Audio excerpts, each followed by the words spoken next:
Mary, can I talk to you for a minute? Of course, John. What's going on? I need to tell Mr. Silva's family about his test results.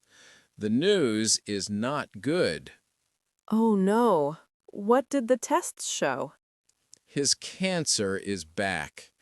I don't know how to tell them. I understand. These conversations are always hard. His daughter is waiting outside. She looks so worried. Take a deep breath, John. Speak slowly and clearly.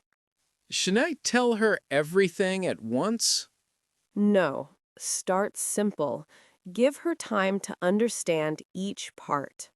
What if she gets very upset? Stay calm. Listen to her. Show you care. Should I give her hope? Be honest, but kind. Tell her about the treatment options.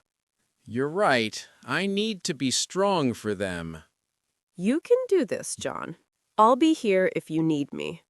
Thank you, Mary. I'll go talk to her now. Good luck. Remember, you're not alone in this.